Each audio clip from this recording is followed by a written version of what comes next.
isn't it?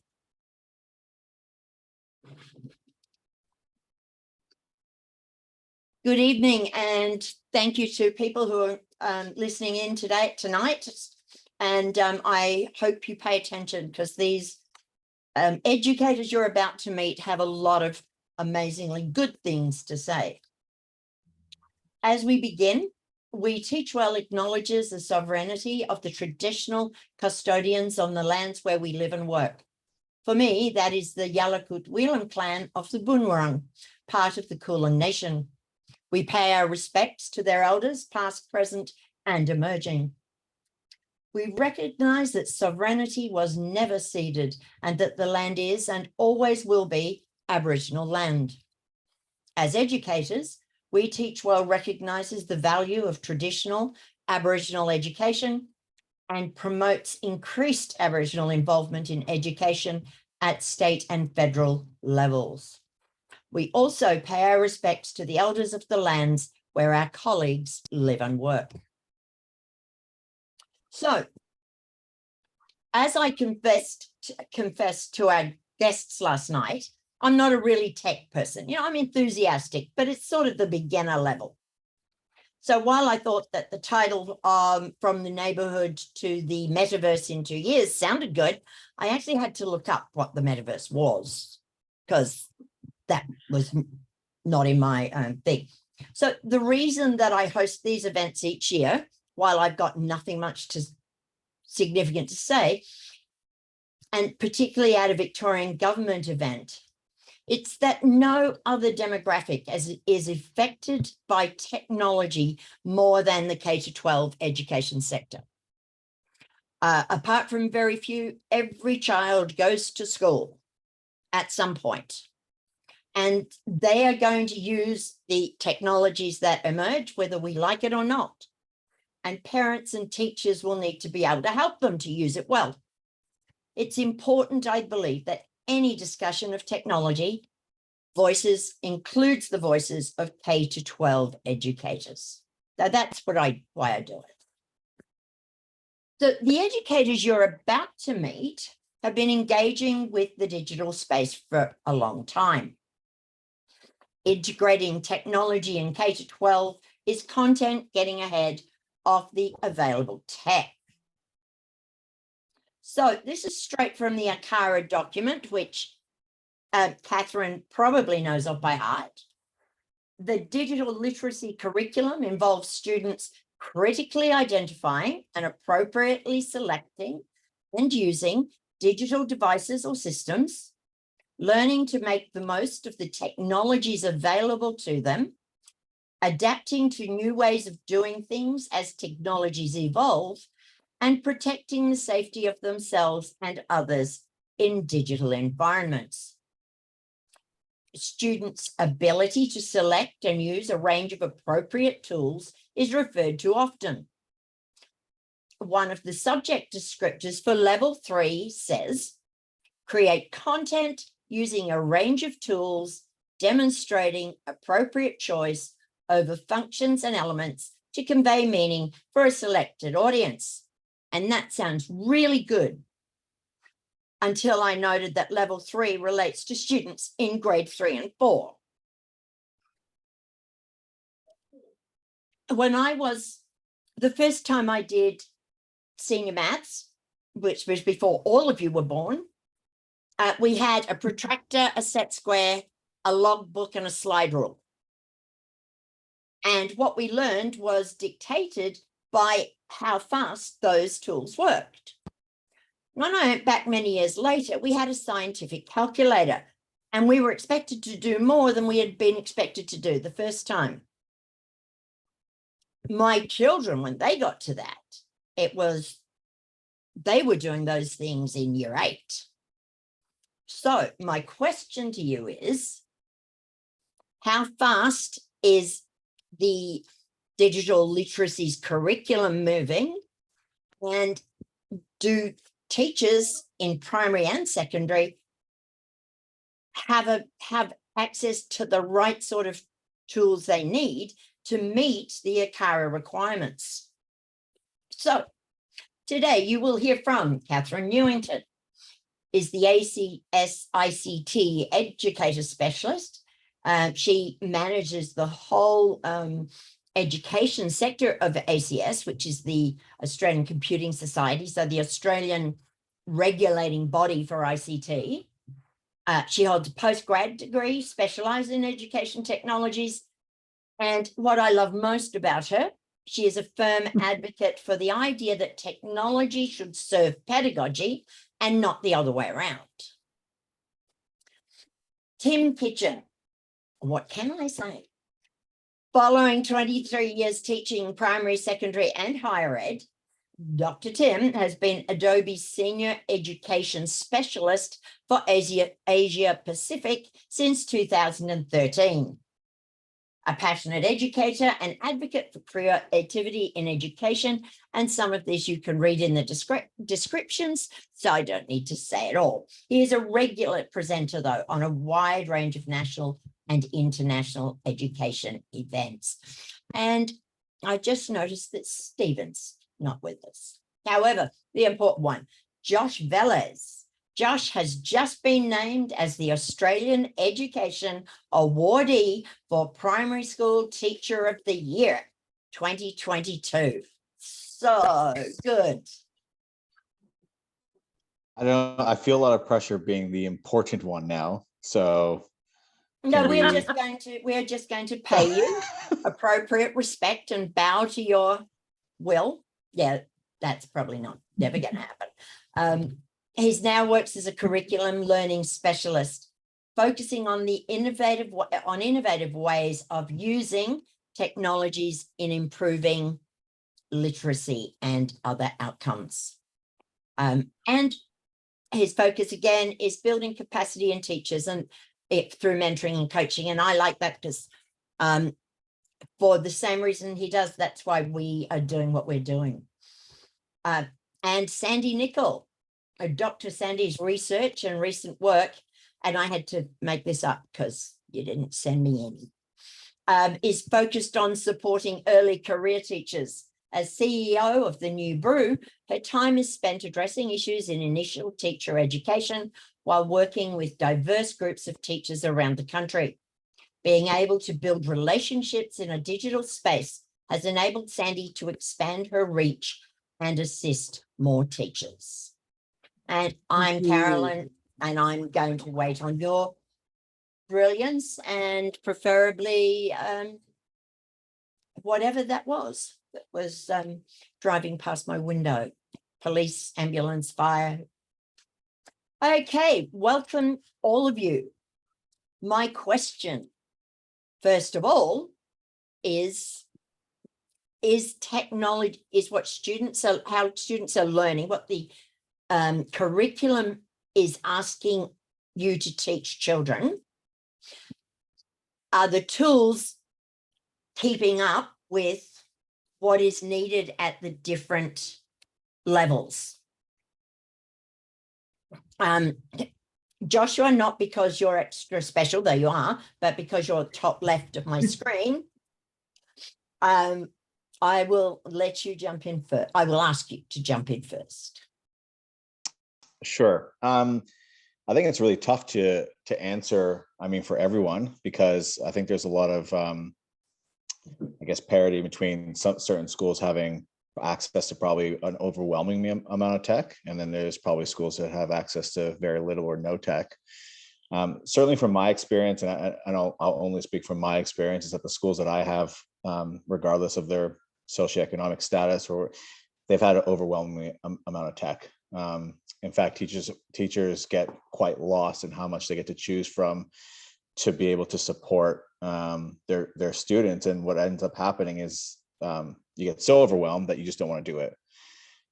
So, I mean, if I look at the standard that you just mentioned for year 3, to me, the first things that come into my head are, I'm obviously going to get them to, they're going to present their work in some way, and they could use a Google site or Google Slides. They can use a digital storytelling platform. They could make an animation. They could make stop motion. They could do, I mean, those are the things that just came to my mind just then. But I think the question is, how much learning do I have to do as a teacher to actually get this through? Is the technology going to be reliable enough to hold up for that? And how much persistence and time do I have to actually learn from behind the scenes? So certainly from my experience, there's been more than enough tech. But again, I'm very aware that there's probably schools who have access to very little to no tech, which just shows a bit of the gap or the divide.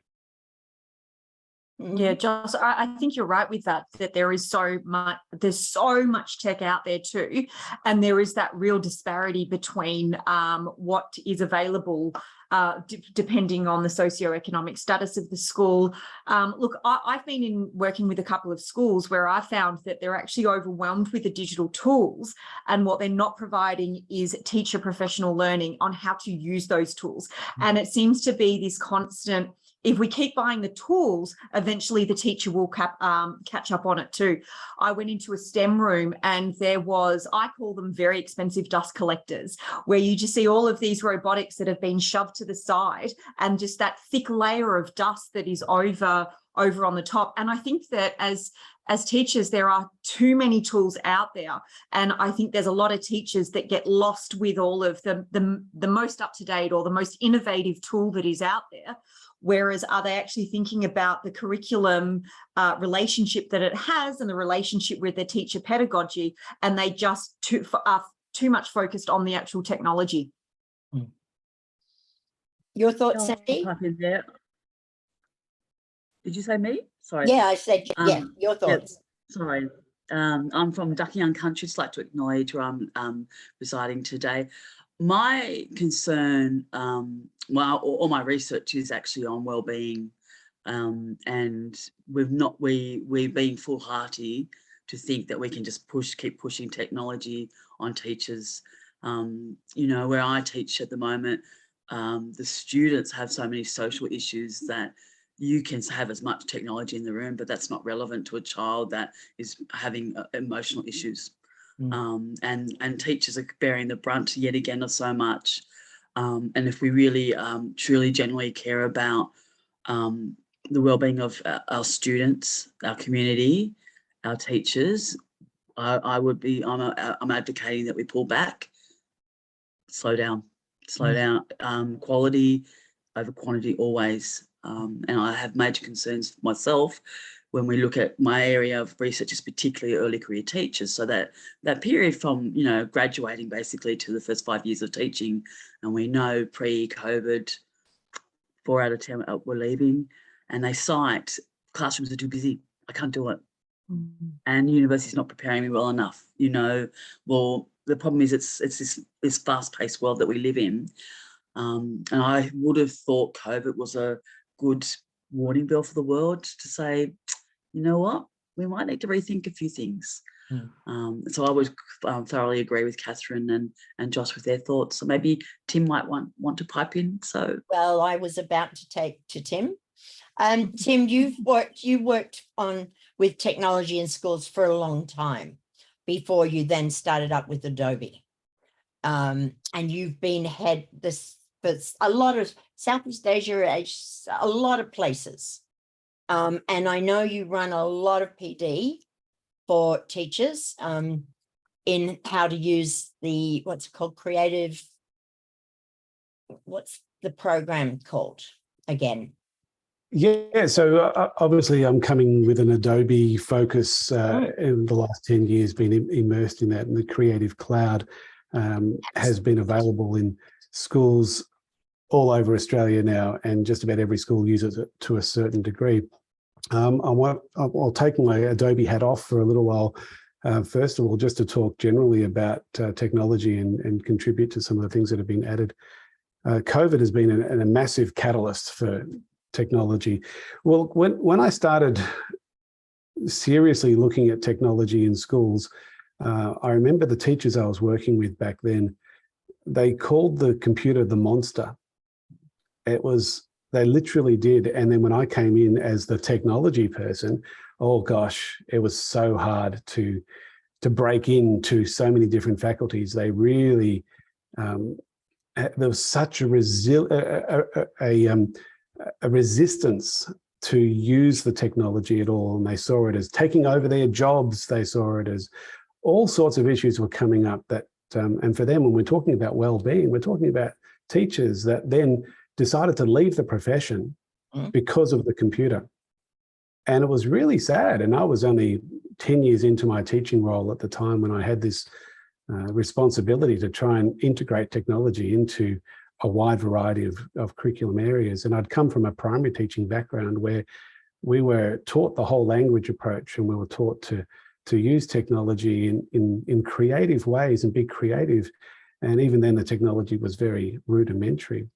But when I hit secondary schools, oh gosh, it was like almost being violently confronted with teachers are saying, absolutely not, this is not for me.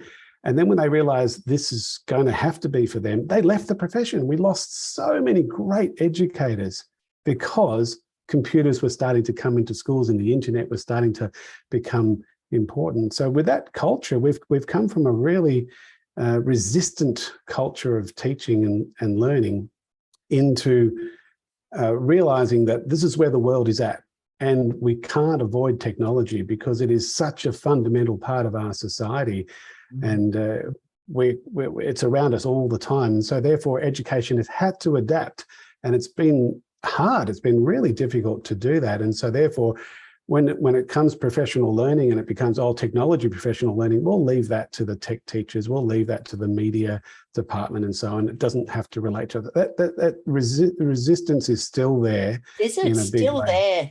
That is so sad. Yes and no. You can understand where it's coming from in lots of ways, but we still find it's there in lots of pockets. But yeah, look, I'll add some more in a little bit later.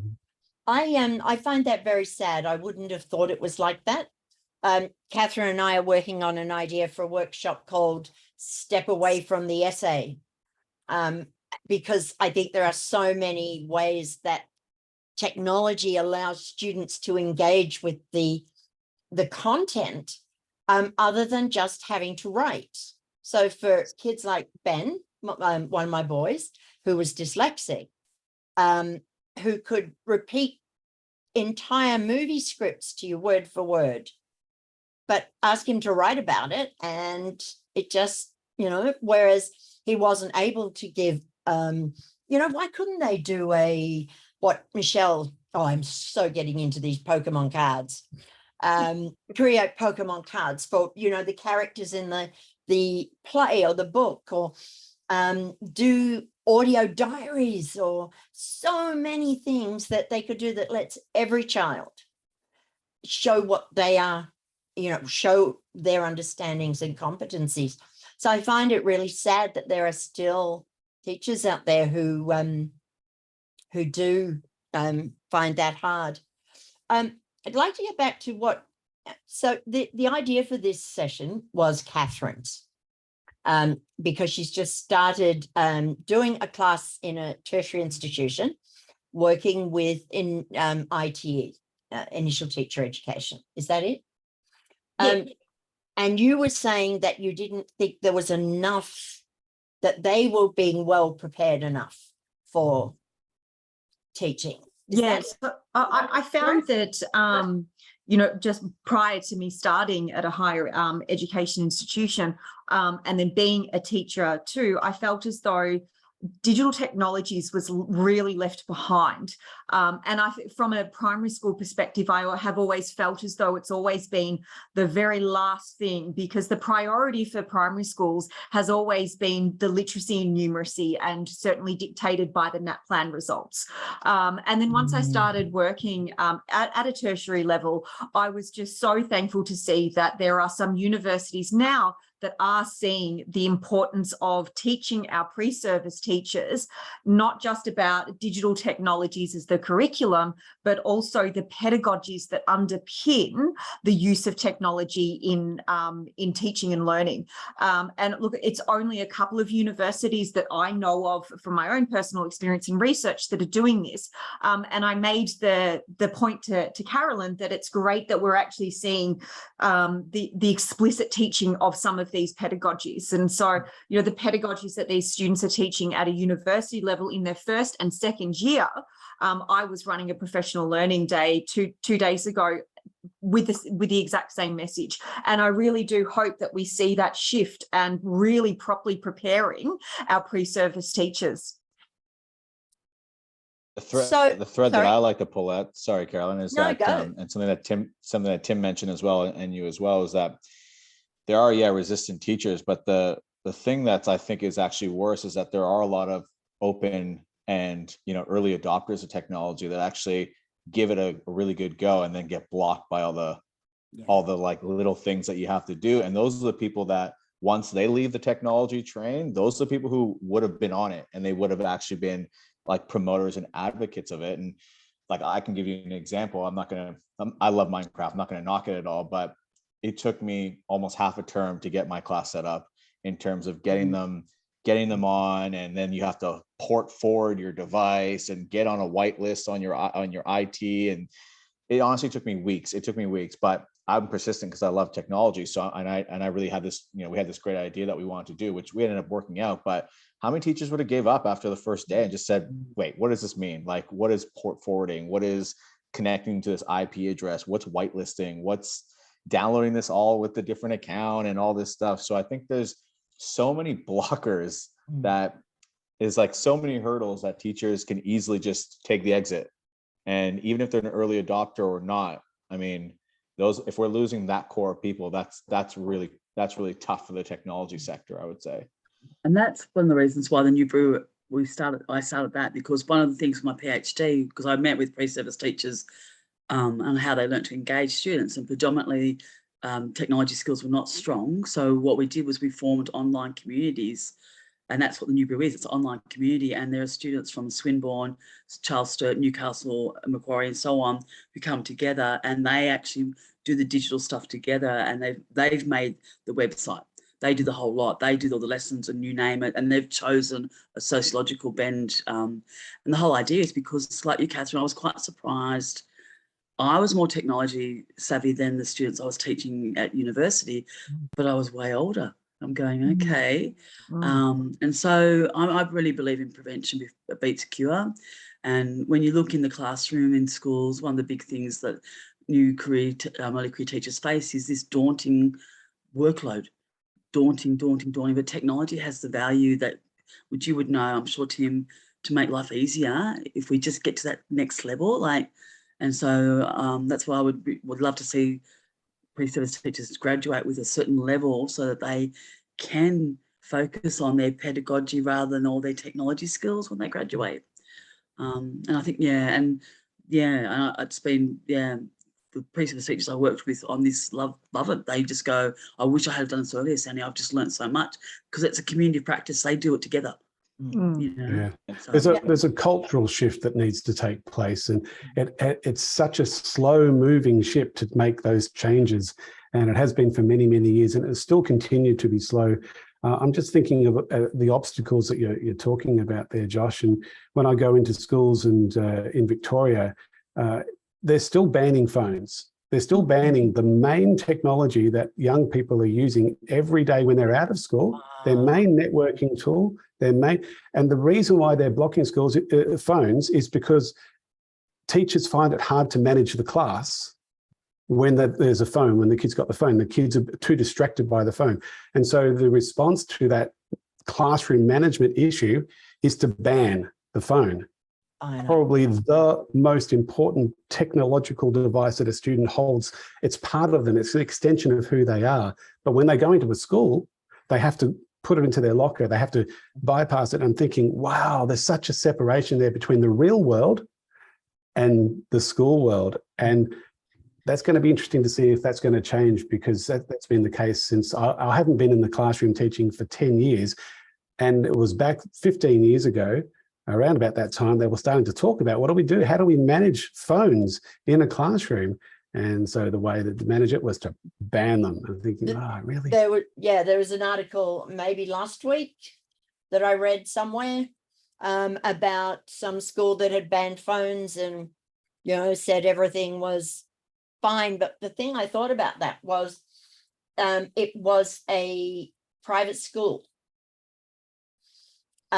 And so in a private school, there's a good chance that all those students will have another device. But in a lot of public schools, the one thing you can probably count on the kids having is a phone. And to ban them means you're just taking away any way of engaging with technology or giving those students the same advantages that other people are having. So you're preaching to the choir there, Tim. I just do not see. So you learn how to have a rule. Phones on the desk face down, unless we're using them. It's not hard, I wouldn't have thought. But I guess also part of the cultural shift is we've probably all heard of the SAMR model in terms of teaching. And I know Catherine's been incorporating that into her course because one of her students is actually my daughter. So I kind of he's got the inside gossip. Yeah, I do. And I was so pleased to see her. She said, Dad, do you know about the SAMR model? I think, brilliant, you're learning. Because one of the great things about the SAMR model is that first S in SAMR is substitution. And what's been happening with technology is we've been treating it as still a textbook. We've been treating it as still an old mindset of teaching. And when we see the technology, instantly we're thinking, oh, that's another thing we have to do and add it on top of all the things we already have to do. But really, let's think beyond that. Let's think about technology as a way of substituting what we've been doing, as redefining what we do in such a more practical way. I was in a school today. I won't mention the name of the school. It's great. I only get to go to schools maybe once a week, and it's such a pleasure. But I only had 50 minutes with this class of year 10 multimedia students. And the kids were running a little bit late. It was getting to 45 minutes. And can we get started? Oh, no, we have to do the roll call. Okay.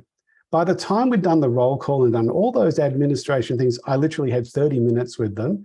And I'm never going to see them again. I'm thinking, why do you have to do the roll call every lesson? Like, seriously, I'm sure there must be more creative ways of doing those administrative things, and technology, can help in that in so many different ways. It can help, but that, I mean, you probably remember this is a red button one for me, marking the roll, in that I think it's a really valuable period of time, particularly in high school, when students are going from room to room and running around and they're not quite sure where they're at, or they've had a bad lesson with a previous teacher. The time that you're going through the roll gives them time to hear your voice, settle down, and start afresh. And it means that every child, at least once in a lesson, has their name said with care and concern rather than with anger and grumpiness. So the roll shouldn't have taken that long, though. I will give you that. Now, there was another thing that I was going to say on that, and it's quite escaped me. So if you guys want to say, Catherine, a question that you think needs to be addressed. Ooh. Question. Yeah, now you're putting me on the spot for this one. How do you think that we can, or is there anything that you've seen that has worked well in schools within your experience of having that capability for teachers and the capacity to use technology effectively for their learning? Is there anything that has worked really well that you've seen that gone, that's been a bit of a winner for me? So I suppose then I can answer that reflection and start off first by one of the winning moments that I had when I was in a classroom is I was next door to one of those resistant teachers and didn't want to use any technology. And this was 5 years ago, so it was a little bit more recent than your experience, Tim, but that message is still happening. And I found that there was a little way around something that worked well for me was I asked that teacher for permission if I could try this technology out in my classroom first and give her feedback on how well it actually went in the classroom. So this was then a way for me. I'm a big ideas teacher, whereas she was someone who needed to know the ins and outs of everything and quite detailed orientated teacher. And I certainly needed to respect that. And so I would work and use something in my classroom first and then provide her with feedback on how it went. And then when those moments that it didn't work well, I was honest and upfront with her. So it wasn't a case of technology was always happening and it was the best thing for every single lesson. I really wanted to show her that sometimes it doesn't work and that's okay. And we learn from those moments and experiences. And as an educator, when it did work well, and I really wanted her students to have the same experience of mine, I then went, okay, I've had that lesson with my students. We can do a swap over. So you can teach my students maths and I'll do that digital technologies with your student so that she doesn't have to worry too much about that introduction session. So yeah, I'll ask that question again. Is there anything that you've seen and a way to get those resistant teachers that to embrace the technology that's worked well in your classrooms or anything that you've observed?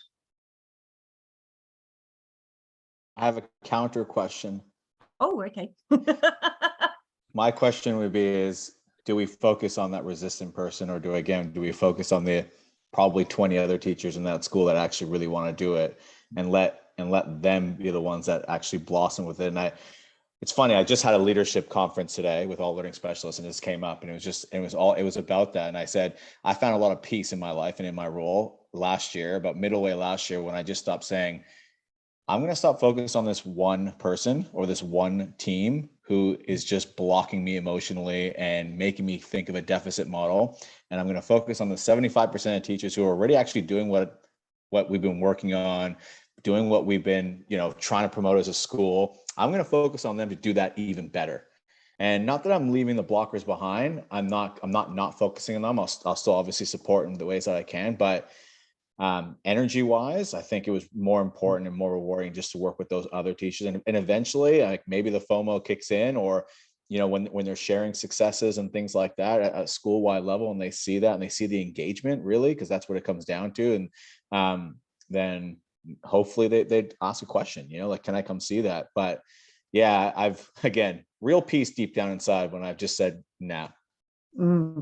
That's a really good point, Josh, because I think as we're still human too, and I think we can't just focus on that negative all the time. And there are a lot of teachers who are willing to go that extra mile and try something new and try some technology in the classroom. And yeah, they will eventually get FOMO too. But I've actually done exactly what you've done, but not with like resistant teachers, just with teachers who were not like up to date, I guess, in terms of their own knowledge. So like if I was in a team when we were doing even those Minecraft things I was telling you about, like I basically went through 3 weeks of pain so that they wouldn't have to anymore. And I just said, guess what? I got it now let's work together during a planning meeting. I can support you in how to do it. And exactly the same like you, I would pull, I was 5, 6 at a time. I'll pull all the 5, 6s together. And I'll say, let's just team teach together, and I can help get them all set up, because that's the hard part. Once they're set up, then kids don't need any of your help after that. Once it's set up and they're on, I don't think they need too much of your help. So, but yeah, that strategy works quite well. There is a mind shift that needs to change with some teachers, and that is that they still think they're the be-all and end-all of knowledge. And we still see teachers like that are out there, and they'll continue on. But what has happened really well over the last 20, 30 years is that whole student-focused rather than a teacher-focused approach. And so I praise the work of Professor Seymour Papert a lot for the work that he did in the 60s and 70s, which is now starting to really come to light because of that. And so even the other day, I was on a webinar, and the teacher was hesitant to say, look, I really can't use that Adobe product, so I'm not going to introduce it to the students because I'm not comfortable with it.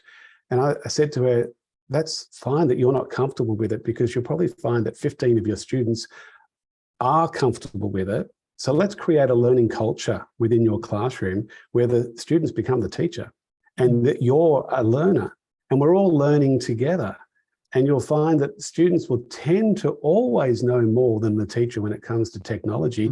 Generally, I'm speaking. There'll always be one or two that will just shine. And for them, it becomes an opportunity for them to really boost their ego. Oh, I actually do know a little bit about this. They may not know about the pedagogy behind it. They may not know about what curriculum content needs to be taught around it. That's what you do as a teacher. You're the expert in pedagogy. You're the expert with the curriculum. You're probably never going to be the expert with all the technologies that your students know so much about. So it's a shift. It's a mind shift. And once you've got that shift, you find that learning culture becomes much better for everybody and right throughout the whole school.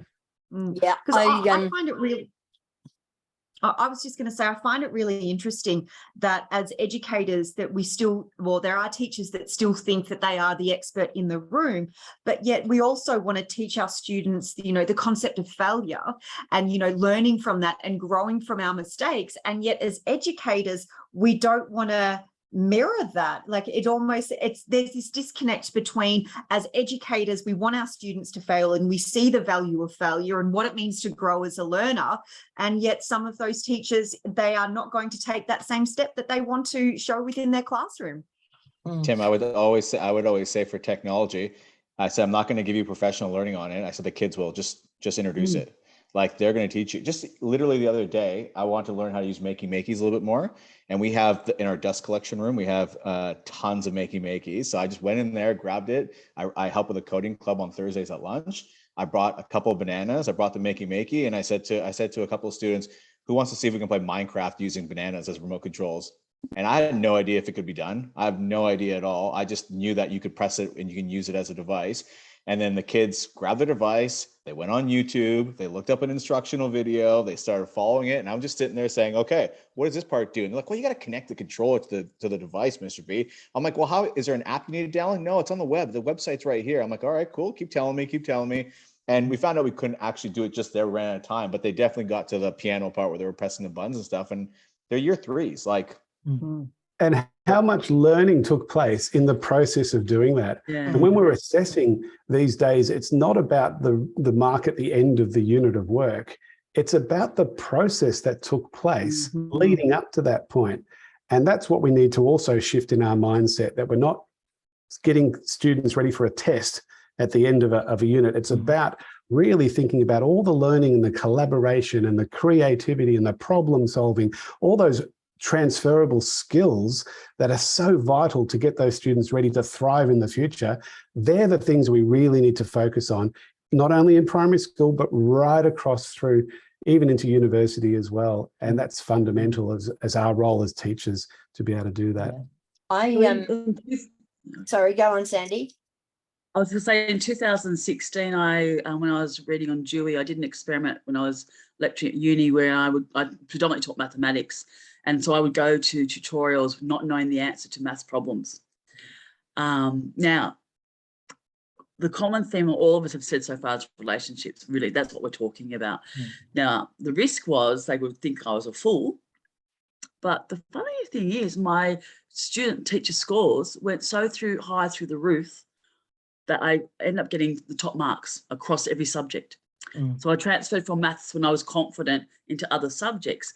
And then I realised if I'm going to be a risk taker and vulnerable with them at uni, then they will graduate with that mindset, and that's the thing. It's a mindset that we're all talking about, like the deficit, Josh, idea that you said of the one teacher. I agree. I don't think we should be investing our time in the one naysayer. We should be investing in our time in the ones that want to move forward, and then it will just, I think, evolve naturally. And that's what I found when sometimes I was teaching 800 students a semester, and it just would sweep across because relationships were first. And I was really vulnerable. And I just said, look, I'm not, I don't know. I'm going to come and just show you I'm a learner. And they would laugh because they would realize. That's the funny thing. They would realize how dumb I was. Like I'd go, oh, no, I can't remember. Can someone tell me the order operations? I can't remember. So, and it worked. So I'd encourage people to be risk takers that way. I found not just with technology. I mean, it's always been a source of pride for me that I am more technologically advanced than my twin boys, who are now 33. I've always been more techie than them. But I think what you were saying about the relationship, once if there's something I didn't know about any number of things, once you ask the students to help, I don't know, but there was something changed in the dynamic, and more they'd be wanting to do good work to please you. So, and I mean, that ties into what you're saying, Tim, about, I mean, even though the teacher may know more at that point in time that they need to get across, students will not get upset if you don't know everything. I think they feel quite you look at the confident. work of Benjamin Bloom back in the mid 1950s when he created his Bloom's taxonomy, as we call it now. Yeah, and yet we still seem to be focused at that bottom level where we're just remembering facts and figures for an exam, getting ready for the next standardized test, whether it's NAPLAN, whether it's a VCE. I remember a grade 4 teacher saying to me, look, we can't do technology because I need to be spending more time getting the students on their handwriting and getting it perfect to get them ready for the year 12 exam. She was a grade 4 teacher, thinking she's preparing her grade 4 students for year 12 exams. When I broke it to her that by the time her year 4 students are in year 12, most of those exams are probably going to be online or going to be a computer-based exam anyway. It kind of freaked her out a little bit that maybe she was, but really we're not thinking about the bigger picture there and how to prepare our students for the future, not just for the test that's around the corner. Absolutely. Yes. Sandy touched on the point earlier, though. It's like there's a lot of pressure on teachers for those, and that's not. I don't say that's the teacher's fault. Obviously, it's pressure coming from external sources. But then technology is not like I don't know many strategic plans or annual implementation plans that have tech as one of their goals. It's usually literacy, numeracy, and well-being. So that means when do teachers get to learn technology? Well, come to a techie brekkie at 8 a.m. or 7:30 or go watch a webinar on your own time, somewhere around 5:30 p.m. or something like that. And, that's just putting more pressure and more resistance, obviously, because it's like, well, now I got to do it on my own time. And look, there's people like me who go and do that, but it's not for everyone, and you don't expect everyone to do that. And that's a very difficult thing to navigate when your priorities are not where technology is. Yeah.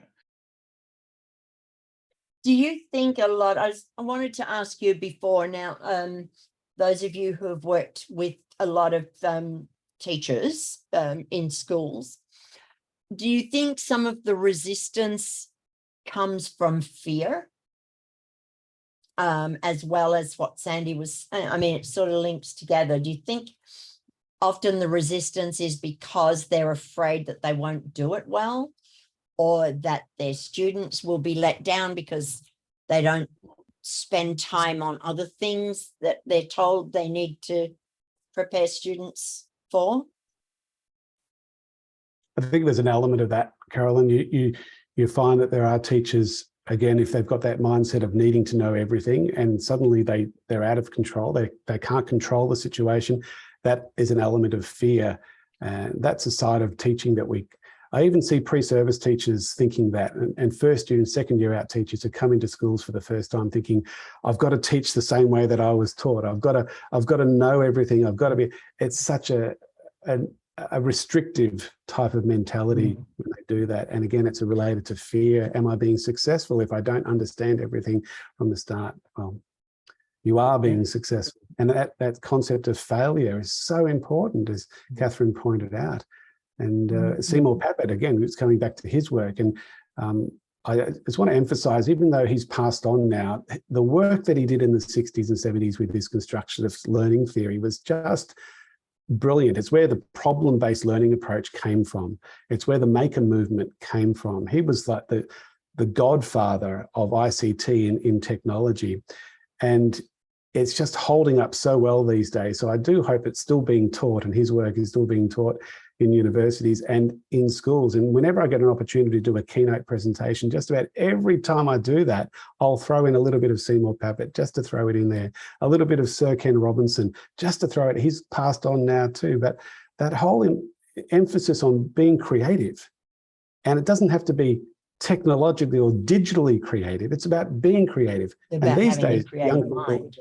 are using digital tools to be creative, and it's so easy to do that. And that's what's important, to get students thinking creatively, because that's what's going to prepare them to help to thrive in all sorts of industries in the future. Going into the fear thing a bit more, because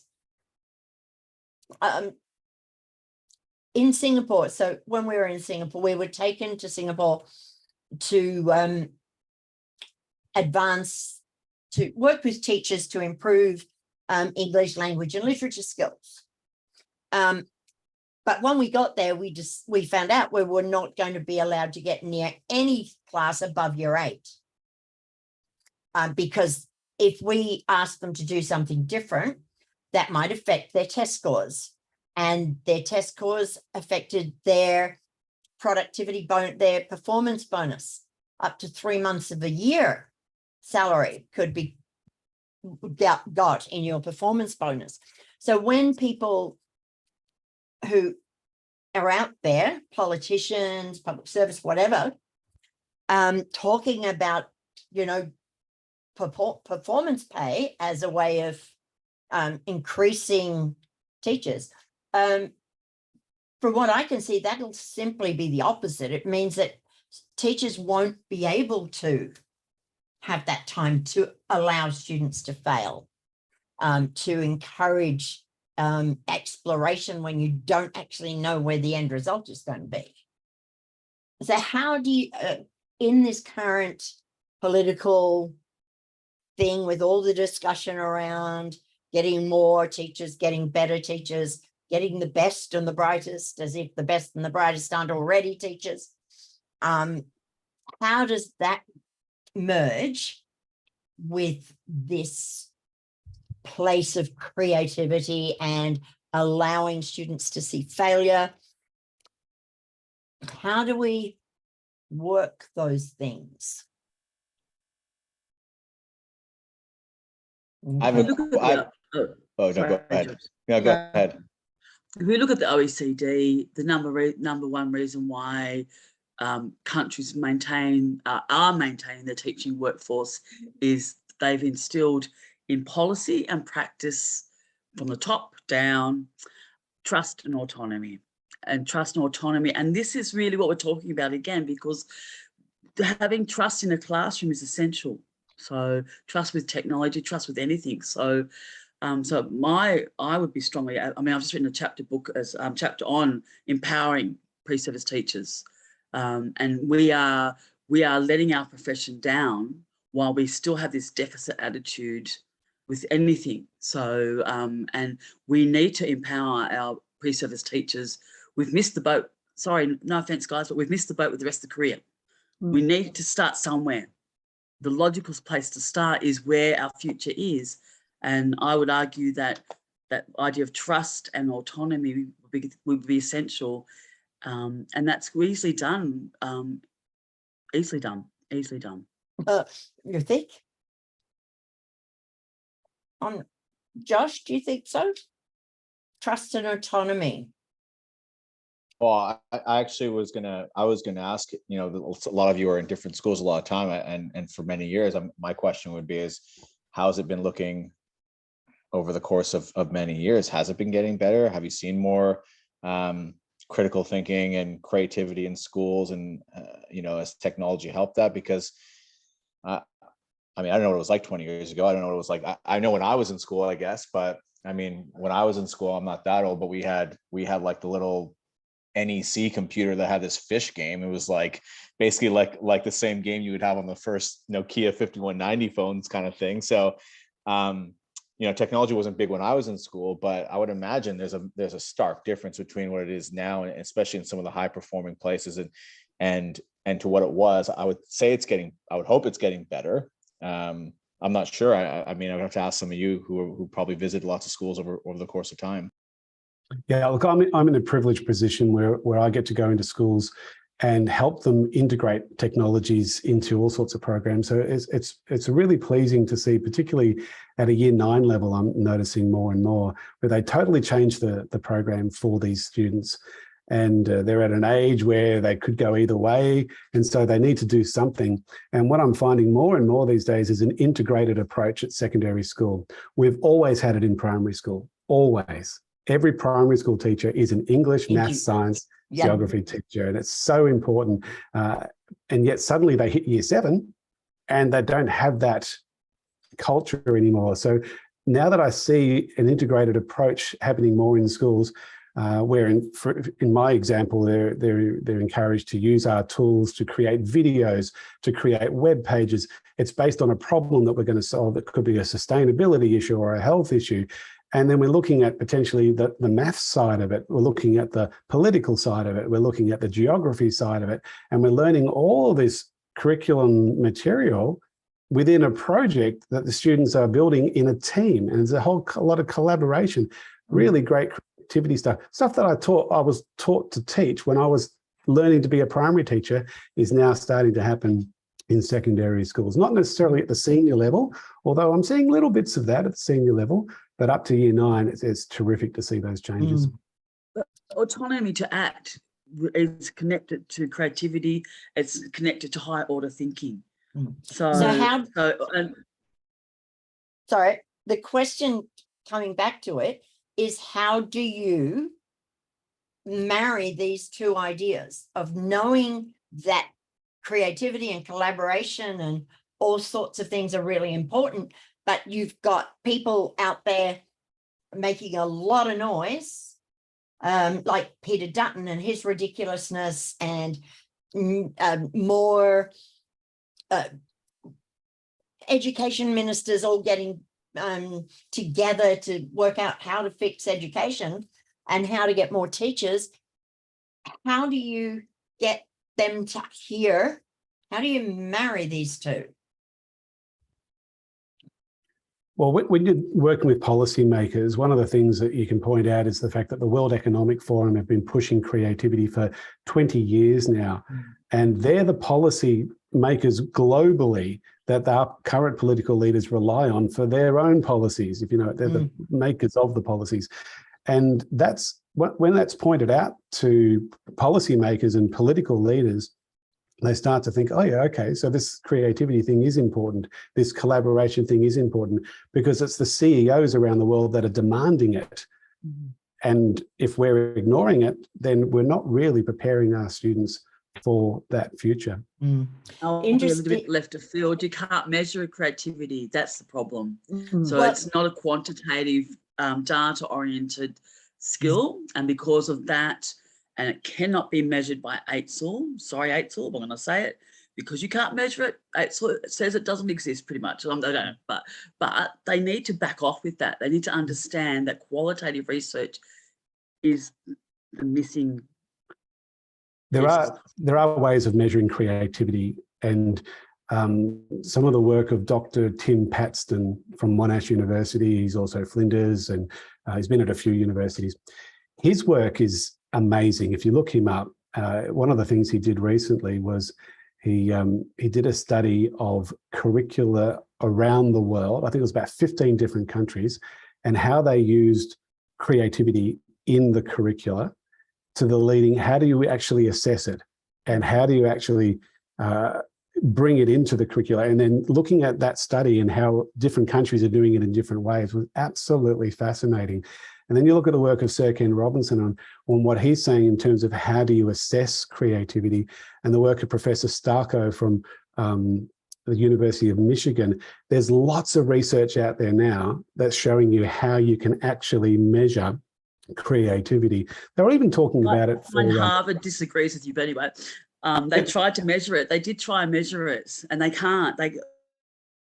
Well, it kind of depends on your definition of creativity. Sternberg and that tried to measure it and set up quantitative measures of, so I guess we just, Yeah, but the studies are out there, and they were even looking at doing it as part of the PISA testing and having a creative side to it. So not only measuring numeracy, literacy, and science, but measuring creativity. So it's slowly becoming part of literature, and I think that's going to improve. I think we're going to find measuring creativity is going to be something that we can all talk about and realize that it is a possibility. My I think my only concern with that, and it's my concern with just about everything else that they force upon teachers. Whether I taught successfully, whether my students were taught well in my classes, you'd have to wait maybe 10, 15 years to work that one out, because that's when we know that they have learned something. You can't do it in a semester. You can't judge whether you're a successful teacher by the results of the current cohort, because that's not what we're teaching them. As an English teacher, where a lot of the things you're encouraging are creative thinking, being able to do things differently, asking questions, all of those sorts of things, that's not going to kick in until they're older. And that's one of my concerns with them saying, oh, yeah, we can measure this. Well, yeah, not so sure. Josh, do you want to unmute yourself, young man? I think that is a gigantic question with so many different variables. It's almost impossible to predict, I guess. At the moment, I think education is at a real interesting place, and interesting you could interpret that as a bad interesting or good interesting, but it's certainly very interesting at the moment.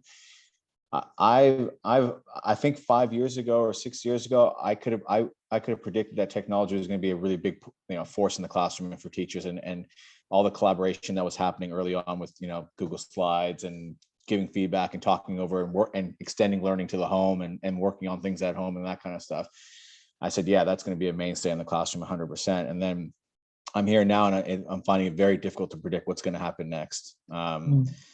And obviously government has a huge play in that. And you can, and people, and I think that the whole education industry likes to take sides. They love taking a side ferociously. It's either yes or no. It's either phonics or comprehension, or it's either technology or no technology, or it's voice or no teacher directed, and I actually don't see teaching like that at all. I mean, I think there's lots of teachers who are saying, I have a gigantic toolbox. I have a gigantic resource, and my job is, choice of words, is to creatively use those to get the best out of my kids. And I don't know, I just don't know what that's going to look like in the future and stuff like that. But I do know that there are some really cool schools, like some alternative schools, that are not basing their curriculum or their measurements off literacy, numeracy, which are important, obviously, but they're not basing off that. They're basing them off critical thinking. They're basing them off values. It's a value-based school. This is what we're teaching first. Everything's underpinned through creativity, critical thinking, values, voice, and agency. And I think that if I had to, I guess, create this model school out of clay, I think that's how I would start. I would start with those skills first, and I think everything else comes for free, to be perfectly honest. But it's just so hard to predict. It's so hard to predict. I have no idea what government will say to us next. What's the new curriculum going to be like? I mean, like, what was it, a year ago? They were blocking history teachers on Twitter, one of the politicians, because they didn't like what they were saying. Like, it's madness in some areas. But again, I'm a very positive person. I'm a very enthusiastic person, and I like to think about the positive people. There are some amazing people, really amazing people who I guess the best way, I think they just need to extend their spheres of influence and suck in as many people as they can to just try and build a bit of a force. I think that's the only thing that we can do on the ground. And I guess hope that the policymakers or people at top are listening. And I think there was a bit of a forum, obviously, on the weekend where they were listening to teachers, which I think that was the first time teachers were actually a part of that conversation, which was madness to me as well. But I just can't predict it. I honestly can't. I know we've kind of gone off technology and everything, but it's just not one thing, right? It's not just technology. Technology is just one part of it. Yeah. One of the great leaders in this whole change movement is from Victoria. It's Peter Hutton, who runs the Future Schools Foundation. And he was the principal at Templestowe College. And that whole school was based around agency. And from year 8 upwards, the students basically chose which area they wanted to study. If they wanted to do physics in year 8 because they had a passion for physics, they could, and they'd be working with the year 11s and 12s doing VCE physics while they're in year 8, totally flipping the model and the system. And now with his Future Schools Foundation, he's got nearly 100 schools around the country that are looking seriously at making those major changes. So he's one to look out for. Just written a book recently on the work that happened out of Templestowe College. So Peter Hutton, Future Schools Foundation. Amazing, yeah, some great work there. Mm. One of the things that concerns me hugely is, and apparently it's just come up again, that they want to focus on literacy and numeracy. And there's a fundamental problem with that, in that 40%, around about 40% of teachers teaching English and maths never trained to do it. They're teaching out of field. And quite often they're given to year 7 and 8 because you can't do it in senior school. So you give it to 7 and 8. But 7 and 8 when they're going to do that stupid NAPLAN test. And 7 and 8 is where they get that grounding for later. And how can you talk about focusing on literacy and numeracy if you won't pay to have qualified teachers teaching students? Is that totally unrealistic, or?